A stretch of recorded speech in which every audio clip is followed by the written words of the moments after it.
L'avantage de la culture du champignon, c'est que c'est une culture qui peut se faire en milieu urbain parce que en hors-sol, et en plus de ça, ça permet de réhabiliter des espaces qui ne sont pas utilisés, où les températures peuvent être assez fraîches, ce qui est assez important dans la culture du champignon.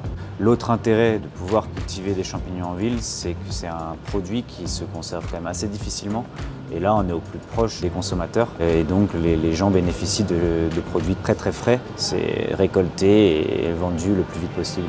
Nous, on a tendance à récolter plutôt jeune, donc un champignon comme ceci, il est déjà très bien et il va pouvoir se conserver un peu plus longtemps. L'objectif, c'est de ne pas récolter trop tard, parce que si le champignon a sporulé, c'est-à-dire qu'il a lâché ses spores, il va avoir une conservation moins importante.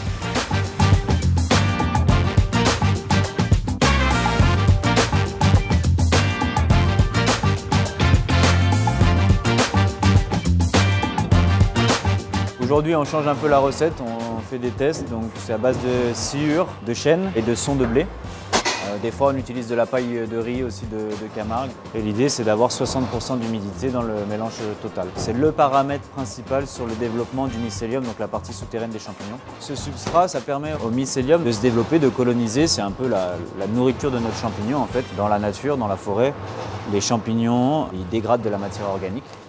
Là, nous, on reproduit ça de manière artificielle et en faisant le mélange parfait.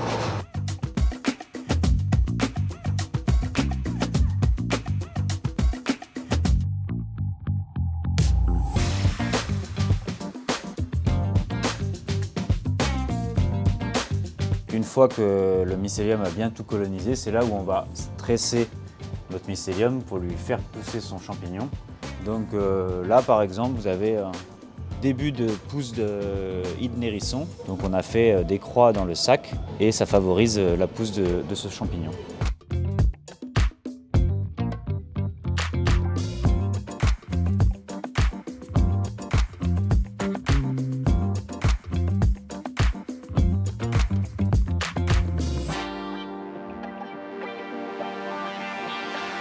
Un autre volet du travail de Mycotopia, c'est un peu de savoir qu'est-ce que l'utilisation de ces substrats apporte au sol, mais aussi en allant un peu plus loin, en incorporant des champignons directement en maraîchage, qu'est-ce qu'on y gagne, et améliorer comme ça les pratiques agricoles en amenant le champignon dans ses réflexions. Le champignon, il est souvent oublié alors que c'est un organisme vraiment important dans les écosystèmes.